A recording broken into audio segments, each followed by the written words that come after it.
हाँ जी बेटा, angle between two lines. अब दो तरह की सिचुएशन आप देखेंगे। हमने पढ़ा था ना, एक था अपना क्या, वेक्टर फॉर्म, ठीक है बेटा। एक क्या था बेटा,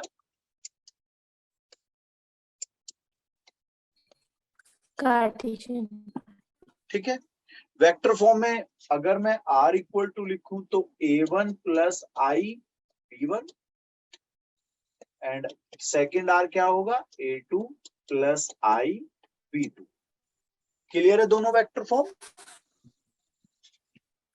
और यहाँ होगा x minus x1 upon a1, y minus y1 upon b1, z minus z1 upon c1। और सेकंड वाला क्या होगा, x minus x2 upon a2, y minus y2 upon b2, z minus z1 upon c2। ये दोनों Cartesian form, ये दोनों vector form, ठीक है। जब मैं वेक्टर की बात करूं तो ये जो होते हैं ना, ये पार्ट में बेटा ये अपने होते हैं पॉइंट। क्या होते हैं अपना बेटा, पॉइंट। और ये दोनों क्या होते हैं अपने, वेक्टर होते हैं। मतलब ये वेक्टर ऐसे वाले वेक्टर हैं, ये जो है ये डॉट वाले पॉइंट हैं, जो ओ ए करके रिप्रेजेंट होता है, ओ ए, ये ए हो गया एक तरह से, ठीक है बेटा। तो वेक्टर के बीच एंगल बनता है। एंगल कहाँ बनता है, दो वेक्टर्स के बीच। उस केस के लिए cos theta equal to b1 dot b2 upon b1 b2। ये यहाँ पर मैग्नीट्यूड कह दीजिए, आपने ले लिया। आया समझ। और इस तरफ के लिए क्या यूज करोगे बेटा, इस तरफ के लिए क्या यूज करोगे, cos थीटा इक्वल टू, आपके वेक्टर होते हैं ये नीचे जो लिखे, देख रहे हो आप नीचे वाले पार्ट, ये वेक्टर है। तो ये कैसे यूज होगा, a1 a2 plus b1 b2 plus c1 c2 upon root के अंदर पहले वाले के लिए होगा a1 square b1 square c1 square, और सेकंड क्या होगा a2 square plus b2 square plus c2। ये अपना एंगल निकालने का कंसेप्ट है, ठीक है बेटा। नोट कर लेंगे बेटा।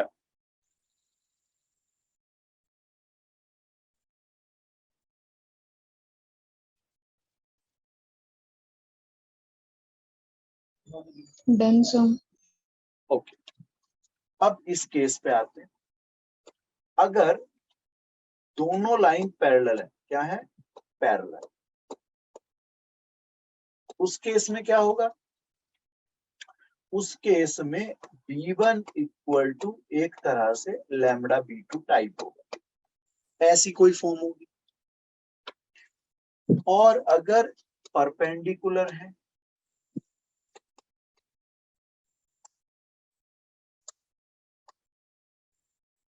समझ रहे हो बेटा, अगर परपेंडिकुलर है तो b1 dot b2 equal to क्या होगा मेरे बच्चों, 0, ठीक है। सही है बेटा। Yes sir. अब यहां आ जाइए, पहला केस पैरेलल। अगर पैरेलल है तो रेशियो इक्वल होगा a1 upon a2, b1 upon b2, c1 upon c2। ये रेशियो क्या होगा, इक्वल होगा। सेकंड केस अगर परपेंडिकुलर है,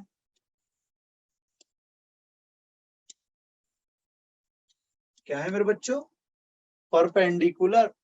उस केस में जब परपेंडिकुलर होगा तो ये जो डॉट प्रोडक्ट है a1 a2 b1 b2 c1 c2 ये होगा 0।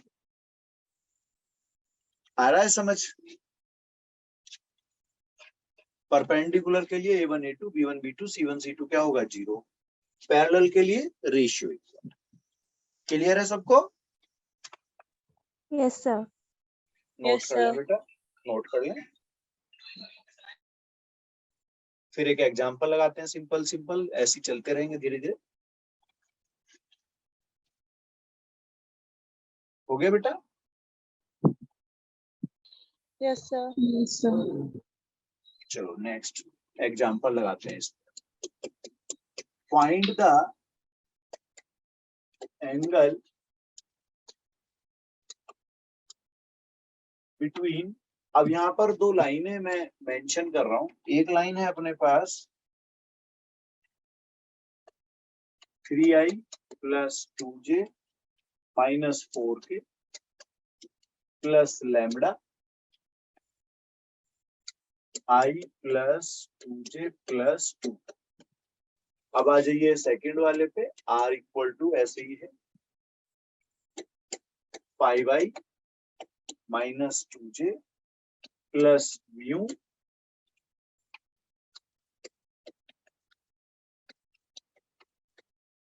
3i plus 2j plus 6k।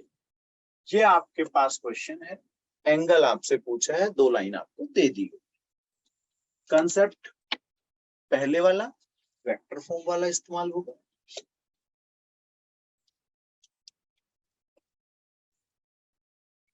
करें बेटा? देखो अपने पास B1 कौन है, i plus 2j plus 2k। B2 अपना क्या है भाई, 3i plus 2j plus 6k। अब cos थीटा डॉट प्रोडक्ट होगा तो 3 प्लस 4 प्लस 12 अपॉन 4 4 9 हो जाएगा इंटू सेकंड वाला 9 प्लस 4 प्लस 36 49। तो नीचे अपना 3 इंटू 7, क्यों बेटा? Yes sir. ऊपर 19, यस सर। तो क्या बनेगा अपना cos थीटा 19/21 और थीटा cos इनवर्स 19/21। आया बेटा? Yes sir. Done? Sir. Clear हो गया बेटा? Yes sir. Yes sir. चलो आगे देखें।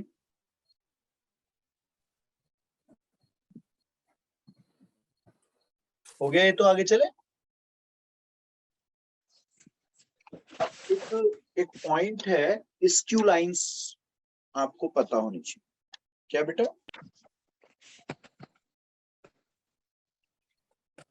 Skew lines.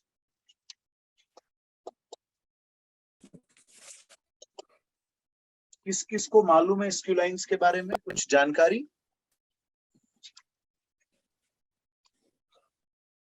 हाँ बेटा, ये बेटा नंबर 1 नॉन पैरेलल, दूसरा नॉन इंटरसेक्टिंग,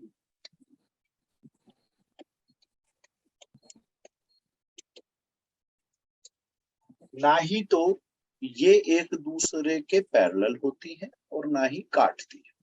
आप ऐसे समझे, देखो ये मेरा एक हाथ देखो, ऐसे हाथ है एक, और एक हाथ में ऐसे बना दूं, मतलब ऊपर नीचे जा रहे हैं। देखो एक हाथ ऐसे जा रहा है, एक उसके ऊपर जा रहा है, देख रहे हो? ये कभी ना तो काटेंगे और ना ये पैरेलल है। स्पेस में बना रहा हूं मैं, हवा में।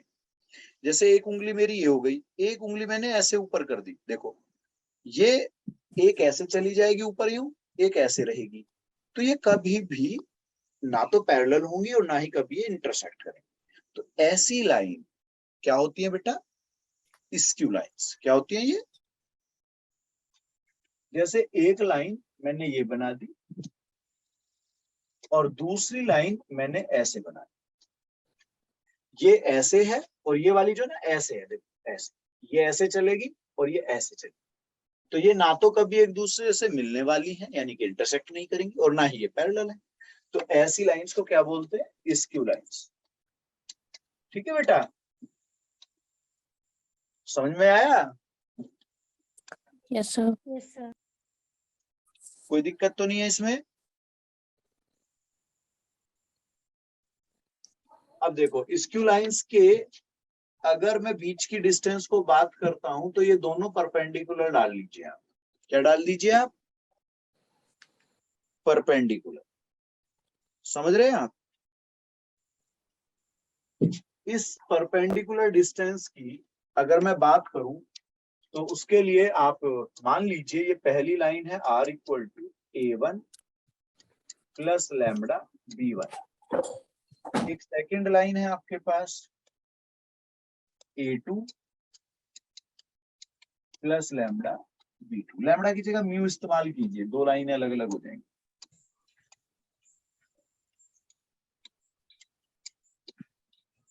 ये देख रहे हैं आप? क्लियर है यहाँ पर? Yes sir. ये चीज क्लियर हो गई बेटा?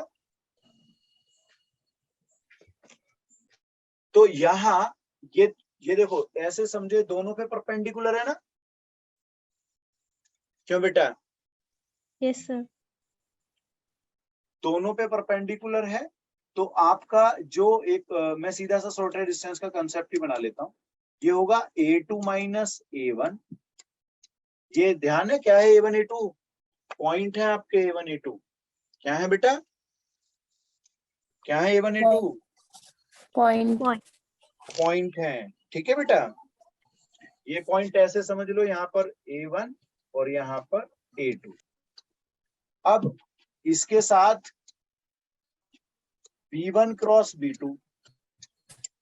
ये b1 b2 क्या है? क्योंकि परपेंडिकुलर वेक्टर है आपका। ये क्या है? ये परपेंडिकुलर है दोनों पर, दोनों लाइन पर परपेंडिकुलर। ये जो d बन रही है डिस्टेंस अपॉन मैग्नीट्यूड ऑफ ये मतलब यूनिट वेक्टर इसका निकाला गया इस डायरेक्शन,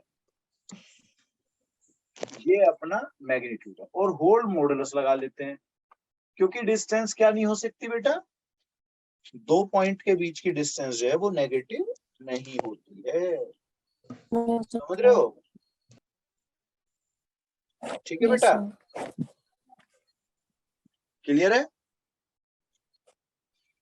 अब यहीं पर अगर ये पैरेलल लाइन कह देता बेटा,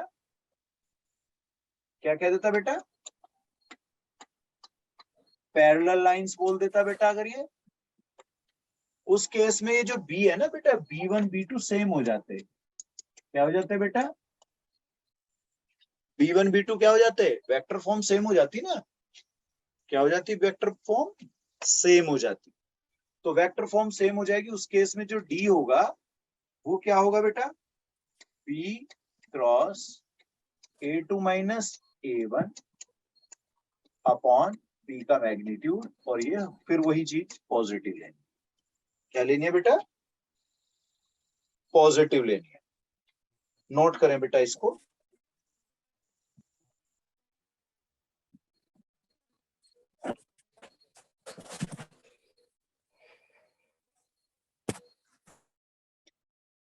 चलो एग्जाम्पल, एक शॉर्टेस्ट डिस्टेंस का एक एग्जाम्पल लगा लेते हैं। लिखेंगे पॉइंट एस डी मतलब बेटा शॉर्टेस्ट डिस्टेंस ये बिटवीन द लाइंस।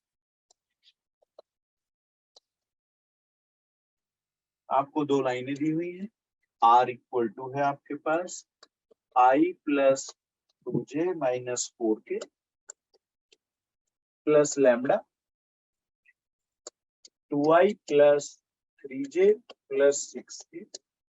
सेकेंड है r equal to 3i plus 3j minus 5k plus mu 2i plus 3j plus 6k। Question clear? Yes sir.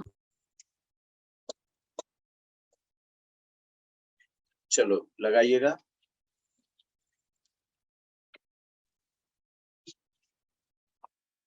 One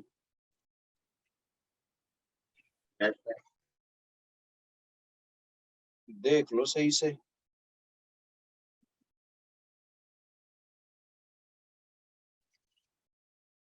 क्या ये दोनों सेम है?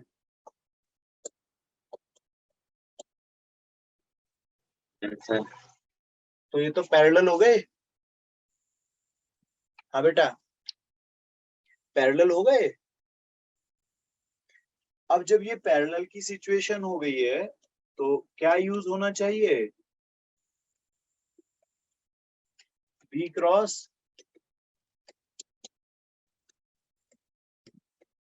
ऐसा कुछ होगा क्या इस्तेमाल? Yes. ऐसा नीचे मैंने डॉट प्रोडक्ट किया। अब देखें जरा ध्यान से। 3/√19.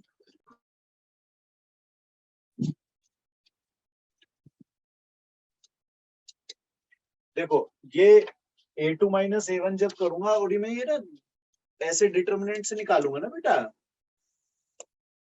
क्यों बेटा?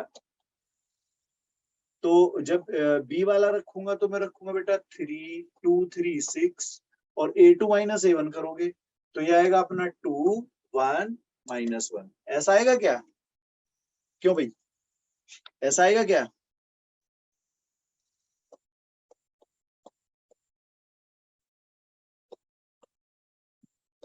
हाँ बेटा बोलो, यही तो आएगा। Yes, sir. अब इसका रिजल्ट क्या बनाओगे?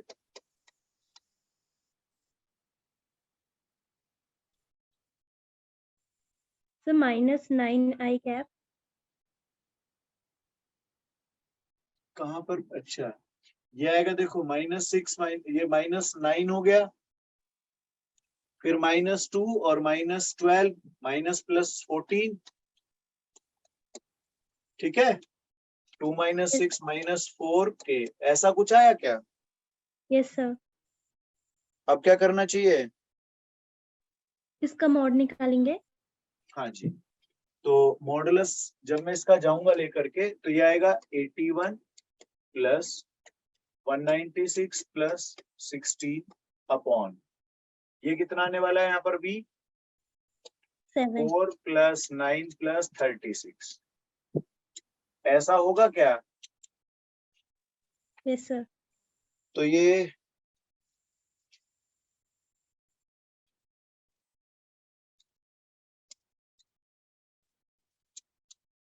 हुआ तो कुछ,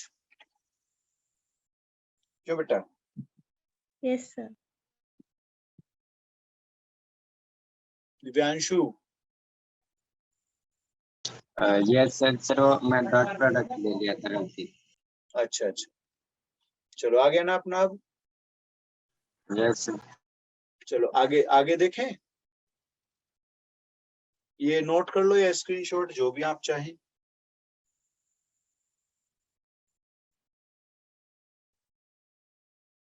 करूं बेटा आगे? Yes sir.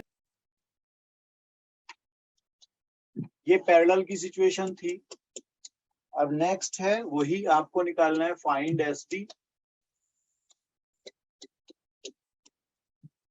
ठीक है। R = अपने पास है यहाँ पर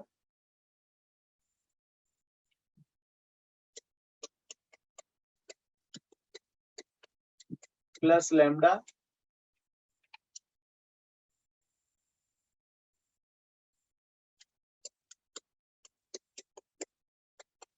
ये अपने पास फर्स्ट हो गया। सेकंड फॉर्म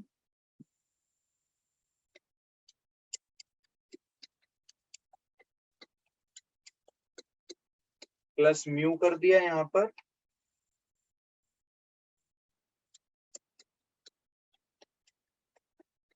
इस तरह का आ गया।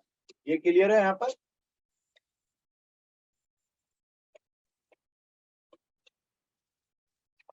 चलो ट्राई करो। क्वेश्चन क्लियर समझ में आया बेटा क्या है इसमें? Yes, sir. चलो ट्राई करो बेटा।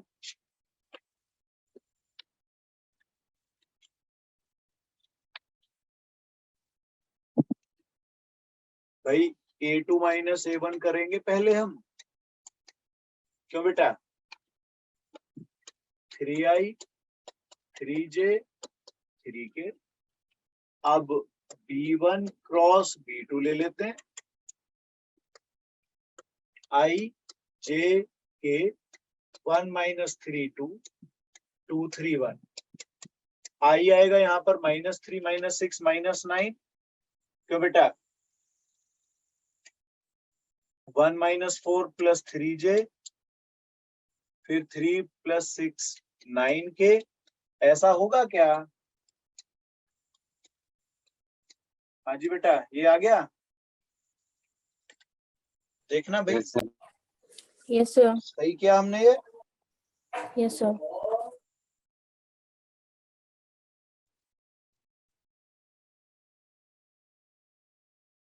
अब क्या करना है?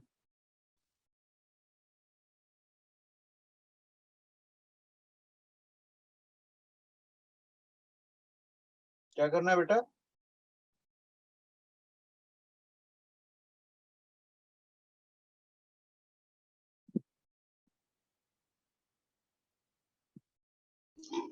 B1 क्रॉस B2 का मॉड लेना है।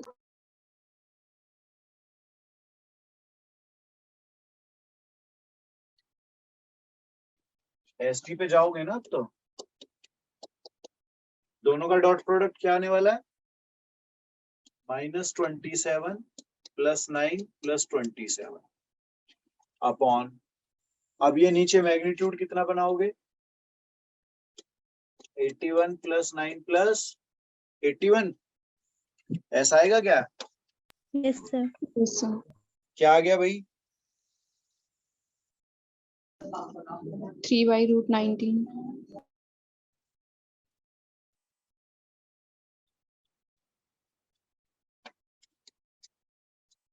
√19। यस सर, क्योंकि वो 171 आ रहा है, फिर 3 into 19 करेंगे तो फिर 3 बार मतलब 9 into 19 रूट में आ रहा है 19। अच्छा ऐसे भाई, देख लेना कैलकुलेशन अपनी, ठीक है? कैलकुलेशन चेक कर लेना बेटा, ओके? Yes sir. चलो नेक्स्ट क्वेश्चन पे चलें। Yes sir.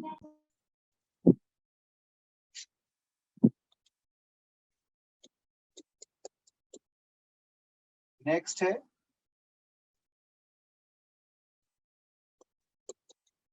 Equation of line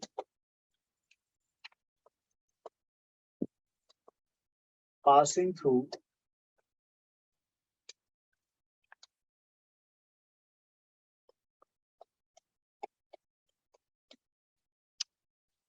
इस पॉइंट से पास हो रही है and parallel two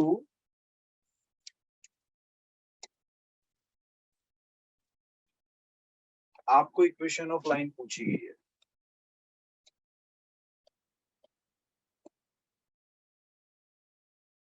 equation of line पूछी गई है, एक पॉइंट से वो पास हो रही है और दूसरे के वो पैरेलल बोली जा रही है।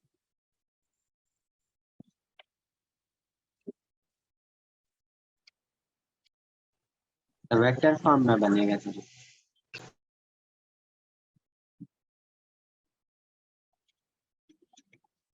चलो देखें, देखो अपने पास जो इक्वेशन होती है वो ये होती है। अगर मैं निकालना चाहता हूं इक्वेशन ऑफ लाइन,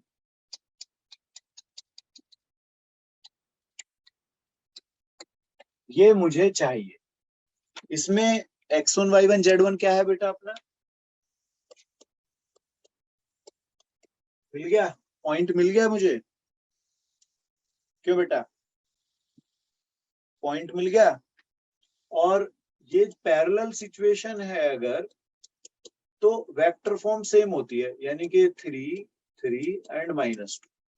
सोचो भाई, जब दो वेक्टर पैरेलल हैं तो ये दोनों के ना कोएफिशिएंट्स या तो रेशियो में होंगे या इक्वल होंगे। कोएफिशिएंट्स क्या होंगे? आईजे के कोएफिशिएंट या तो रेशियो इक्वल होगा उनका या वो इक्वल होंगे। तो अभी यहाँ ये तो एक ही कंडीशन है, एक ही कंडीशन है तो क्या होगा? इक्वल ले लेते हैं हम लोग। तो एबीसी मिल गए, तो क्या बनी भाई अपनी line? x minus minus plus 2 upon a, y minus b मतलब y minus y1 upon b, and z minus z1 upon C. ये अपनी रिक्वायर्ड लाइन है, जो पूछा गया है वो एक्चुअल में ये आंसर है। क्लियर हुआ कुछ? हाँ बेटा, आया? दोनों ये जो नीचे वाला पार्ट है ना, ये देख रहे हैं आप, ये वेक्टर फॉर्म है। क्या है ये? Vector form.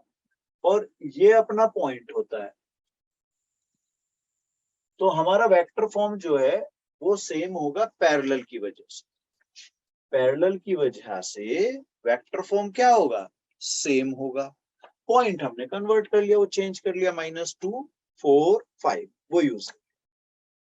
ठीक है बेटा, करो नोट। Yes, sir.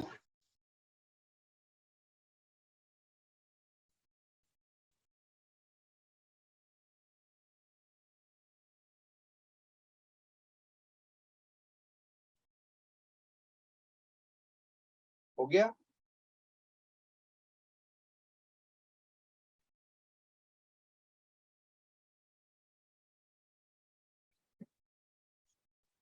हो गया बेटा?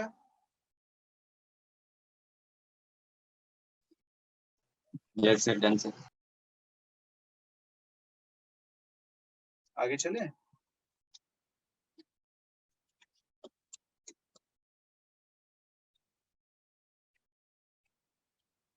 अब है अपने पास में, आपको प्रूव करना है, prove that L1 and L2 are perpendicular। अब L1 किससे रिप्रेजेंट होती है, वो यहां पर हम मेंशन कर लेते हैं, L1 L2।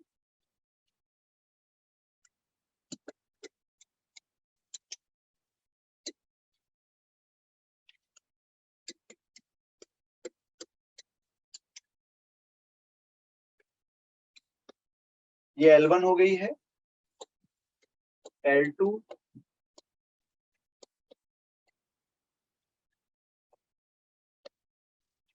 ये L2 आपको परपेंडिकुलर प्रूव करनी है।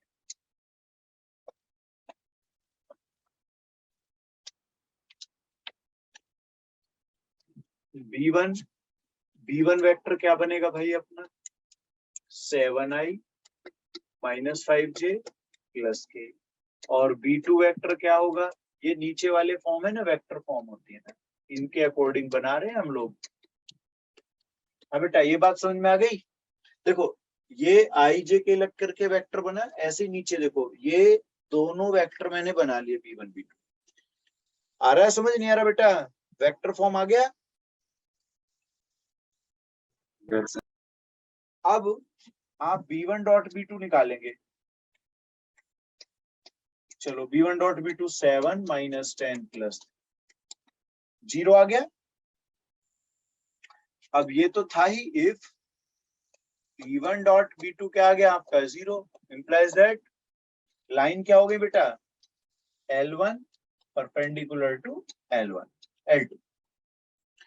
जब डॉट प्रोडक्ट वेक्टर्स का 0 होता है तो वेक्टर परपेंडिकुलर होते हैं, और वेक्टर रिप्रेजेंट कहां से हो रहे हैं? अपने लाइन से। तो इसका मतलब लाइन भी क्या होंगी? परपेंडिकुलर। क्लियर हो गया? हाँ जी बेटा, आ गया समझ? बेटा समझ आ गया? Yes, sir. चलो, नोट हो गया, आगे बढ़े। Yes, sir.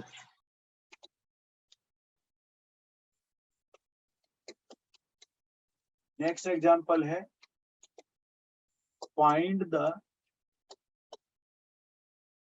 Value of P if 1 - x upon 3 7y - 14 upon 2t z - 3 upon 2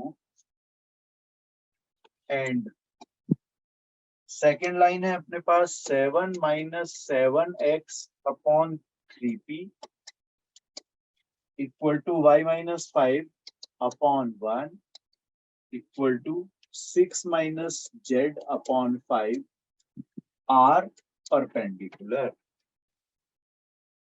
क्या बोला भाई? आपको दो लाइनें दे दी हैं उसने, दोनों लाइनें क्या है भाई अपनी? परपेंडिकुलर। क्या है दोनों लाइनें? परपेंडिकुलर। और आपसे वैल्यू किसकी पूछी गई है? पी की वैल्यू पूछी। ठीक है बेटा, सोचो जरा, ट्राई करो पहले।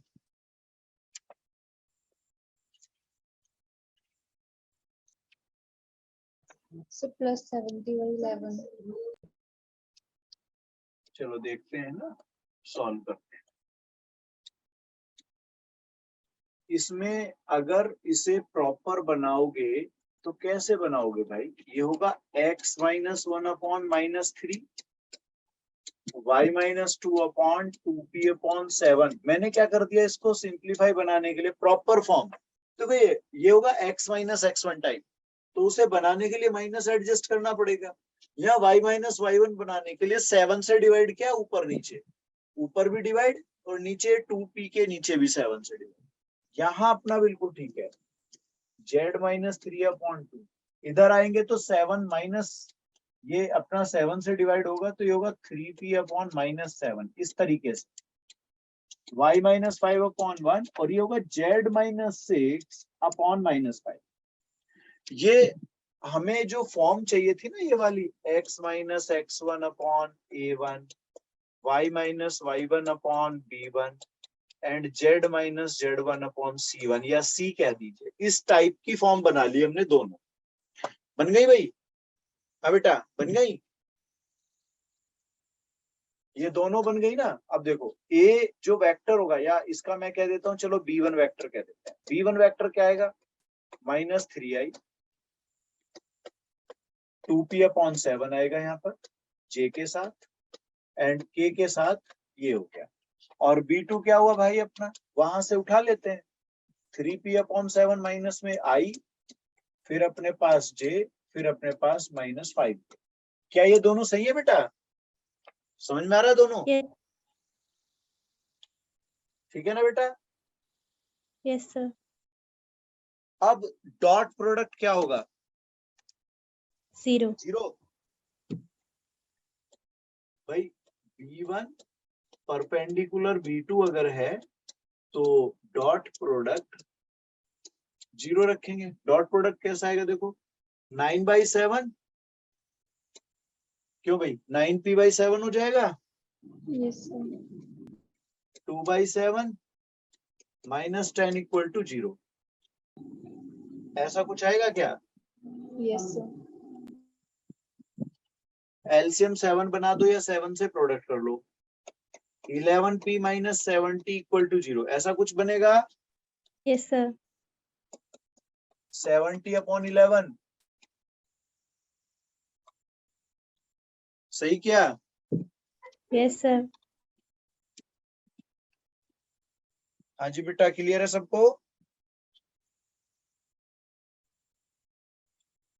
Yes sir.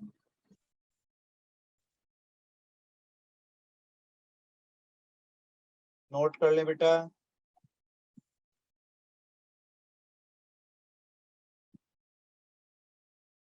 आगे बेटा,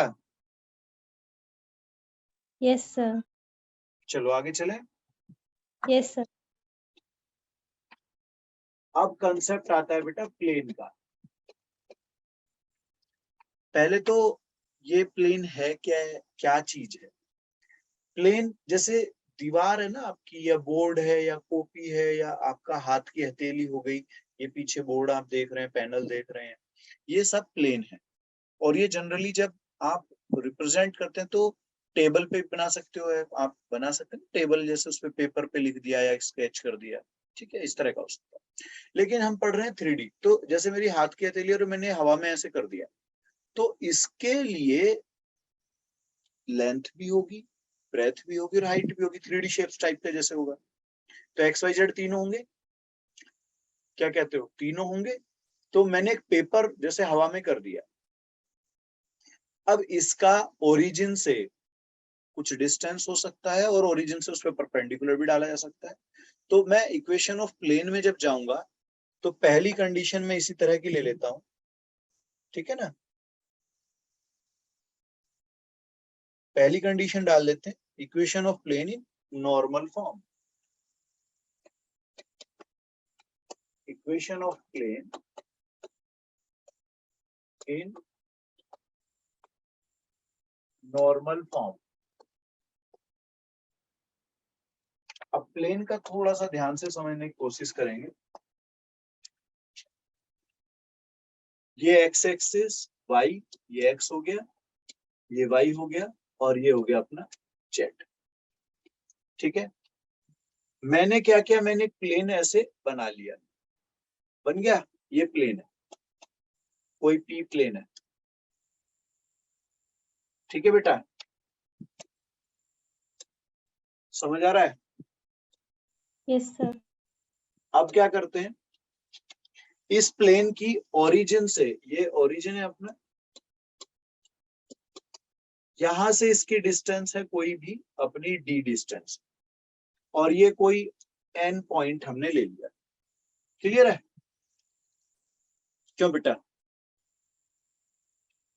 ठीक है, ये इस पर क्या है, यहाँ पर ये एक तरह से परपेंडिकुलर बेस प्लेन पर क्या है, ये परपेंडिकुलर डिस्टेंस है ना। ओ एन क्या है आपकी, डी है। क्या है ओ एन? परपेंडिकुलर डिस्टेंस है बेटा, ये समझ रहे हो आप? ओ एन वो से प्लेन पर क्या है, परपेंडिकुलर डिस्टेंस है। क्लियर है यहाँ पर?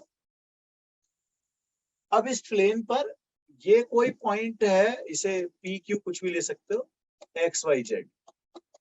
क्या है पॉइंट है, इसे मैं हटा लेता हूं फिलहाल। ये एक्स वाई जेड क्या है बेटा, एक पॉइंट हो गया। जब कोई अननोन पॉइंट होता है तो उसका वेक्टर क्या माना था मैंने, याद है कुछ मेरे को? आर। Yes sir. कुछ ध्यान है? Yes sir. अब ये इससे ज्वाइन कर लोगे तो अब आप यहाँ पर देखें तो एक तरह से एक वेक्टर फॉर्म बना ओपी, एक वेक्टर फॉर्म बना ओएन, है ना, और एक बन गया पीएन। बन गया। अगर मैं ये ओएन वेक्टर की बात करूं तो ये कैसे निकल के आएगा? क्यों बेटा? हाँ बेटा, ओएन वेक्टर कैसे बनेगा? मैं क्या कर लेता हूं, मैं यहाँ पर एक एन वेक्टर ले लेता हूं। यूनिट वेक्टर क्या है, ये एन है। क्या है यूनिट वेक्टर? N cap. दिख रहा है मेरे को?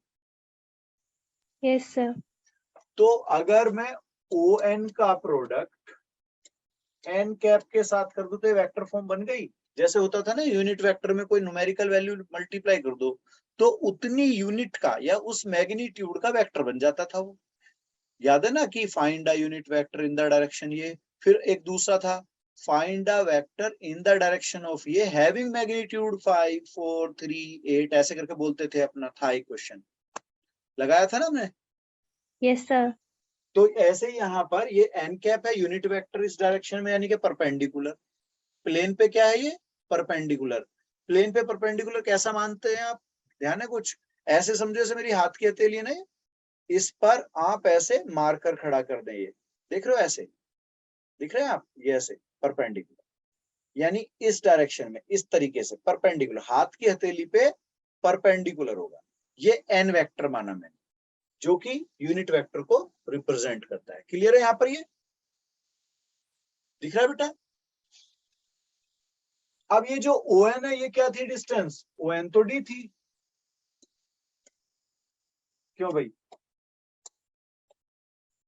ओ एन डिस्टेंस तो ओरिजिन से परपेंडिकुलर मतलब डिस्टेंस जो थी वो डी थी। तो ओ एन वेक्टर क्या हो गया, डी इंटू एन कैप। बन गया। ये जो ये वेक्टर बनेगा यहां से यहां तक का, ये डी एन कैप हो गया भाई। हाँ बेटा, ये इस डायरेक्शन में हो गया, ये इस डायरेक्शन में हो गया। समझ रहे हो आप? Yes sir. अब इसमें अगर मैं ये वेक्टर एनपी निकालना चाहूं तो आप इसे थोड़ा सा ऐसे आ जाइए, फिगर देखना, ये मैंने ऐसे उठा लिया अलग, ये वेक्टर बनाया, ये n है, ये p है और ये अपना o है, ये r है, ये मैं निकाल रहा हूं, ये अपना क्या आया था n कैप d के साथ, यही तो था ये, देखो यही तो था ये वेक्टर।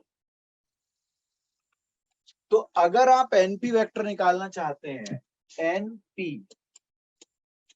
np कैसे निकालोगे आप? देखो ये प्लस ये equal to r, Yes, sir. भाई ये on प्लस np ऐसे लिख लो, चलो लिख लेते हैं एक बार, इक्वल टू क्या हो गया op। अब मुझे क्या निकालना है np, तो ये हो गया op माइनस on, op हो गया r और on हो गया dn कैप। np वेक्टर मिल गया मुझे ये वाला, क्यों बेटा बोलो, मिल गया। ये जो np वेक्टर है ये क्या है, जैसे मेरे हाथ की हथेली पे एक लाइन ड्रॉ कर दी हो मैं, और जो आपका n कैप है वो कौन है, वो परपेंडिकुलर वेक्टर है उस पर, प्लेन पर। तो दो कंडीशन नहीं हो गई, एक हो गई इस वेक्टर की, एक हो गई n कैप वाली, और ये चीज उसके साथ क्या है, परपेंडिकुलर है या नहीं है, np परपेंडिकुलर है n कैप के साथ। सोचो np क्या है, प्लेन पे एक लाइन टाइप की बन गई ना वेक्टर फॉर्म, एक लाइन टाइप का वेक्टर बना है ये जो np है, और n क्या है, n कैप इस पर परपेंडिकुलर है, तो ये सिचुएशन होगी np perpendicular to n cap. Yes, sir. अब जब ये परपेंडिकुलर है तो डॉट प्रोडक्ट क्या होना चाहिए, 0. 0। अब ये अंदर ले जाओ, r dot n cap minus d into n cap आ गया ऐसे। अब ये तो यूनिट वेक्टर है, ये तो ऐसा समझो जैसे आई प्रोडक्ट आई या जे प्रोडक्ट जे टाइप का कर दिया हो, तो इसका आंसर क्या बनेगा 1, तो ये d बचेगा और d को उधर ले जाएंगे तो ये बन गया s। ये है अपनी वेक्टर फॉर्म, क्या है अपनी वेक्टर फॉर्म, किसके लिए है ये, equation of plane in normal form, यानी कि आपको एक नॉर्मल वेक्टर दे रखा होगा जिसकी ओरिजिन से परपेंडिकुलर डिस्टेंस कितनी है, क्या क्या है यहाँ पर, एक है ये है अपना यूनिट परपेंडिकुलर वेक्टर, दूसरा है d डिस्टेंस, परपेंडिकुलर डिस्टेंस है फ्रॉम ओरिजिन, ठीक है बेटा, ये दो चीज आपको दी हुई है, नोट करें। सर क्वेश्चन में भी n कैप की वैल्यू दी होती है। हाँ, या तो वो बोलेगा परपेंडिकुलर वेक्टर या कहेगा unit vector, perpendicular unit vector, normal unit vector, या केवल नॉर्मल वेक्टर बोलेगा तो आप उसे यूनिट परपेंडिकुलर वेक्टर बनाएंगे, और डी भी देगा वो, ओरिजिन से डिस्टेंस भी देगा वो, ठीक है बेटा। Yes sir. चलो लगाओ जल्दी से फॉर्मूला, फिर अभी इसका ये तो वेक्टर फॉर्म है, कार्टेशियन भी देखना है।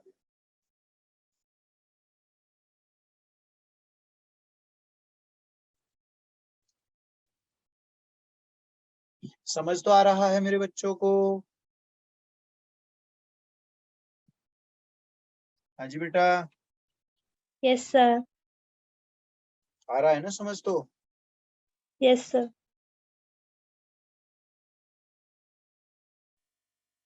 अब देखिएगा, अभी हमने बात की, एक तो n क्या होता है, यूनिट वेक्टर। यूनिट वेक्टर होता है, कितनों को याद है कि जब हम यूनिट वेक्टर निकालते हैं तो हम x अपॉन अंडर रूट ऐसे करते थे, यस नो, आई, फिर ऐसे ही j के नीचे मतलब y के लिए भी होता था अंडर रूट से डिवाइड j, फिर k के नीचे भी आता था, मतलब z के नीचे आता था k होता था, ऐसे निकालते थे ना यूनिट वेक्टर। Yes sir. तो इन्हें हम LMN भी तो बोलते थे, LMN, डायरेक्शन कोसाइन बनते थे, LI एम जे एन के, याद है अपने को?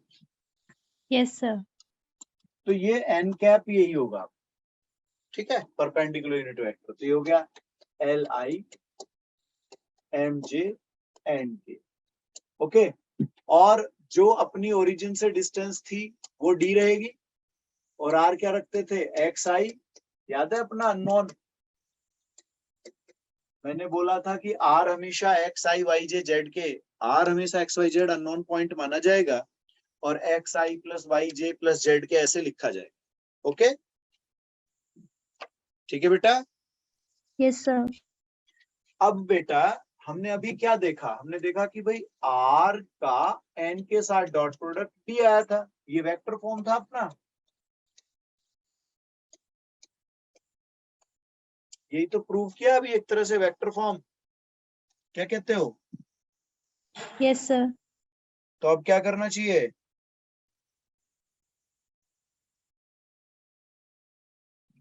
आगे चले, कैसे लगाओगे dot product, l x m y n z equal to D,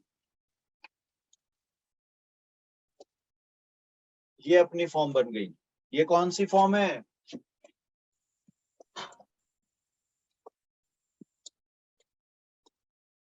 कौन सी, कार्टेशियन, कौन सी फॉर्म है बेटा, Cartesian. Cartesian form. चलो नोट करो, फिर एग्जांपल लगाते हैं।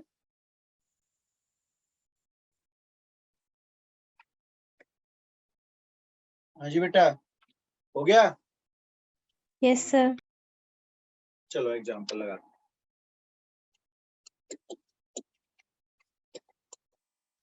Find the equation of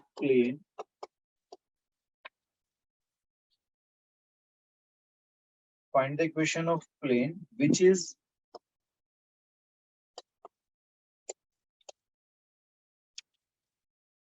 at a distance of 6/√29 from origin and its normal vector from origin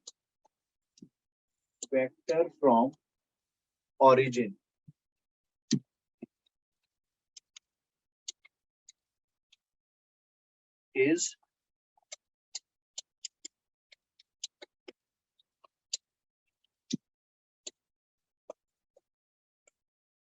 आपको एक नॉर्मल वेक्टर दिया हुआ है और ओरिजिन से डिस्टेंस दिया हुआ है, ओरिजिन से परपेंडिकुलर डिस्टेंस एक तरह से, और एक नॉर्मल वेक्टर फ्रॉम ओरिजिन दिया है। प्लेन की इक्वेशन आपसे पूछी गई,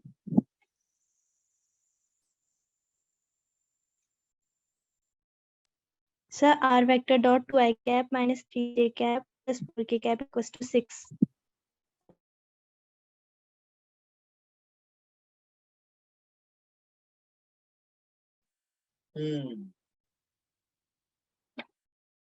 तो डी अपनी क्लियर है, एन वेक्टर, अभी देखो एन वेक्टर है ये मेरे पास, और मुझे कन्वर्ट किस में करना है, एन कैप में।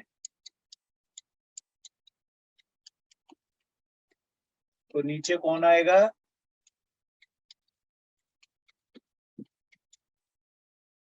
यही तो रहा बेटा, क्यों, Yes, sir. ऊपर अपना सेम, अब अपने पास होता था क्या, r dot n cap equal to d, ये अपने पास है। तो r dot equal to d कितना है, 6/√29 2i minus 3j plus 4k/√29, ऐसा ही होगा बेटा ये। Yes, sir. क्लियर है? Yes, sir. ये अपना आंसर बना। सर ये √29 को काट सकते हैं? हाँ काट भी सकते हैं, लेकिन वो फिर यूनिट वेक्टर की फॉर्म गड़बड़ हो जाती है ना, यूनिट वेक्टर नहीं रिप्रेजेंट हो पाएगा। ठीक है ना बेटा?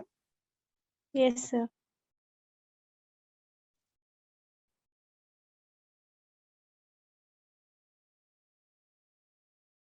हो गया ये?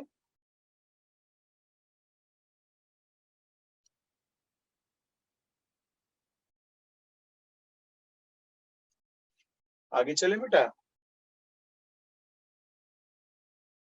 Yes, sir.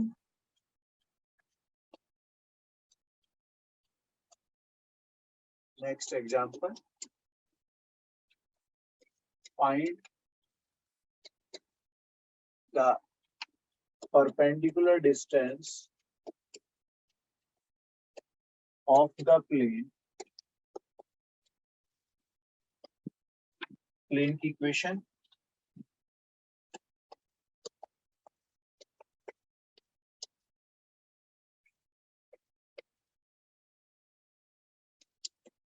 From origin.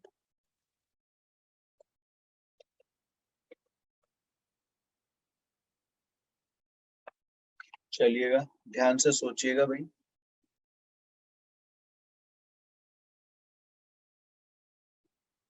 Sir 6/√29.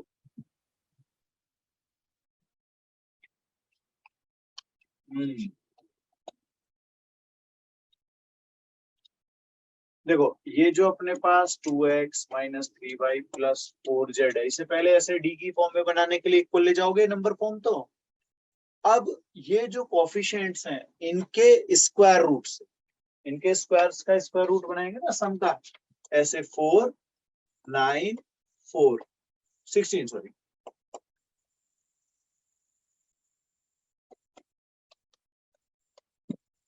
ऐसा हो गया। अब इससे डिवाइड कर दो, क्या कर दो इसको डिवाइड, तो 2/√29x 3 ऐसे जाएगा ना बेटा ये।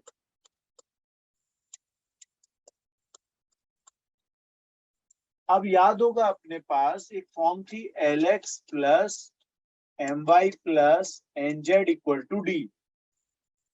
क्यों भाई थी बेटा ये फॉर्म जो हमने Yes. चेंज की थी, कार्टेशियन फॉर्म। सही है बेटा? Yes, sir. तो ये अपने पास आ गया है, कंपेयर किया तो ये अपना D,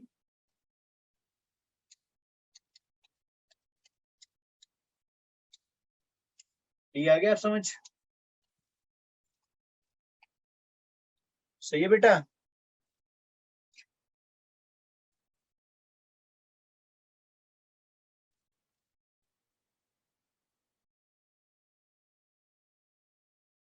हाँ जी बेटा। Yes, sir. आगे चले। Yes, sir.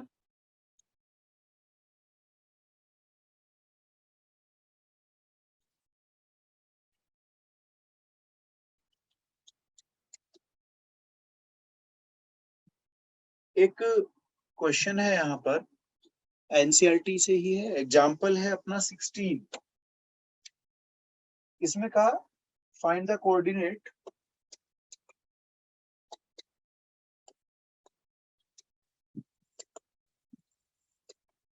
Of the foot of the perpendicular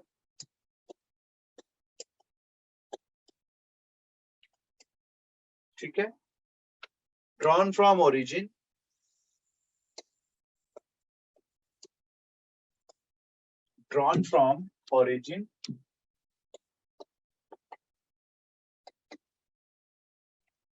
to the plane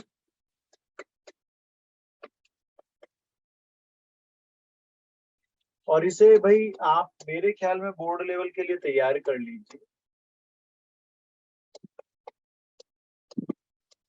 और मेंस में भी इससे मतलब ओरिजिन ना बोल करके कोई और पॉइंट के लिए कई क्वेश्चन ऐसे आपको मिलेंगे।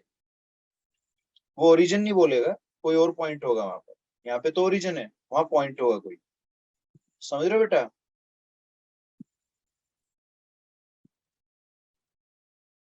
ठीक है।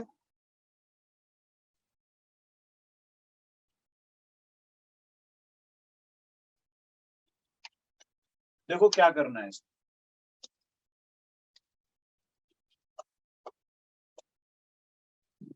ये ऐसे समझे, कोई एक्स वाई जेड अपना मान लिया हमने ऐसे ही, ये अपना प्लेन हो गया, ठीक है।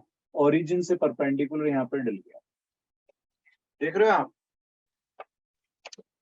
फिगर समझ में आ रही है बेटा? Yes sir. और ये कोई वेक्टर मान लिया मैंने ऐसे, तो ये 90 डिग्री एंगल होगा यहाँ पर। ओरिजिन हो ही गया अपना, इसमें तो कोई शक ही नहीं है।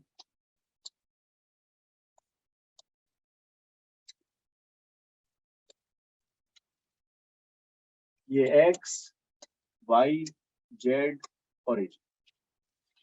अब ये बताओ, सबसे पहले तो मुझे इसका एक वेक्टर फॉर्म चाहिए। वेक्टर फॉर्म क्या आएगा? 2x minus 3y plus 4z equal to 6। अब यूनिट वेक्टर बनाने के लिए क्या करोगे? देखो 4 16 9 29 ही हो गए तो भाई। यस क्यों सर। बेटा? डिवाइड कर दोगे, सेम ही तो है ऊपर वाला टाइप अभी जो किया है। तो इसकी वेक्टर फॉर्म क्या हुई? ये अगर मैं ओपी मान लूं, कोई मैंने ऐसे ही मान लिया ओपी, तो ओपी की वेक्टर फॉर्म क्या हो गई?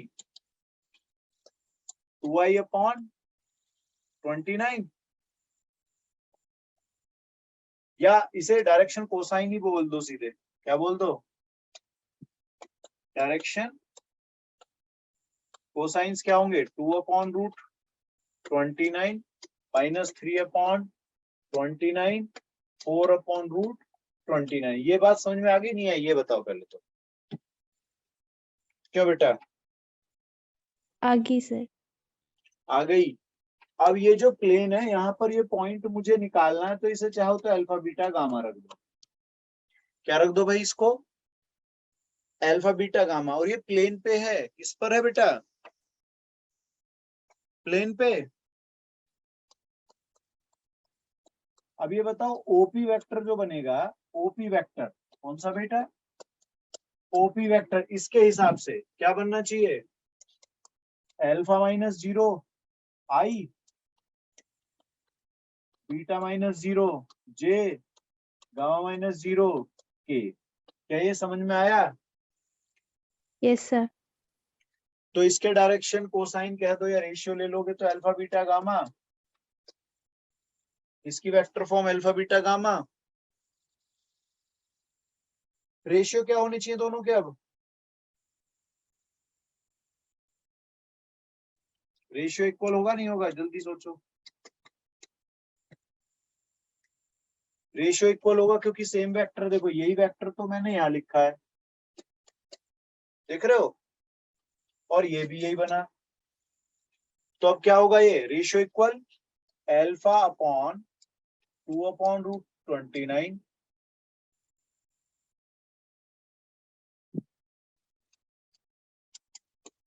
Beta upon minus 3 upon 29 gamma upon 4 upon.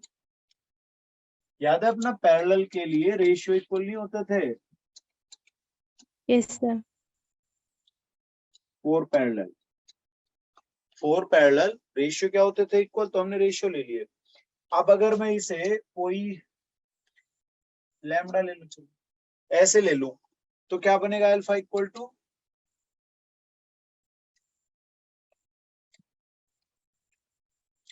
क्या लिख,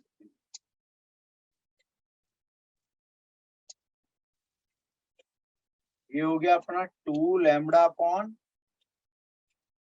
रूट 29। बीटा को होगा minus 3 lambda upon root 29 and gamma क्या होगा? 4 लैम्बडा अपॉन रूट 29। ये अल्फा बीटा गामा कुछ पकड़ में आ गया? Yes sir. अब ये कहाँ लाई करेगा?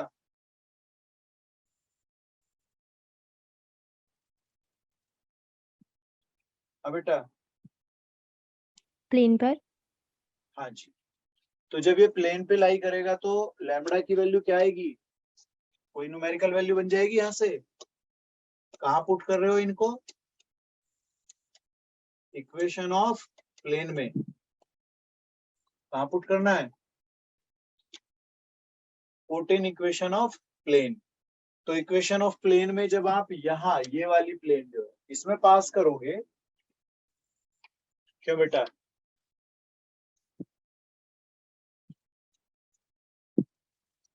क्या आएगा,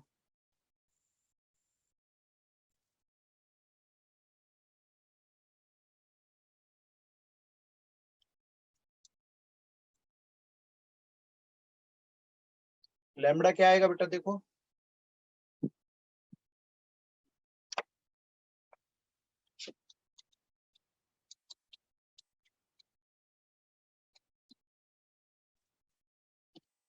6/√29। क्या बेटा, 6/√29 आएगा। अब जब वो यहां जाएगा, लैम्बडा यहाँ पे आएगा, तो अल्फा बीटा गामा की वैल्यू आनी चाहिए। तो देखो अल्फा क्या आएगा, अल्फा आएगा अपना 12/√20, रूट तो हट जाएगा, 12/29। बीटा क्या आएगा बेटा, -3 -18/29। गामा क्या आएगा, 24/20। तो ये अपने अल्फा बीटा गामा आ जाएगा पॉइंट। ये जो पॉइंट है बेटा क्या बना अपना, 12/29 -18/29, लास्ट में 24/29। आ गया बेटा, हाँ जी बेटा।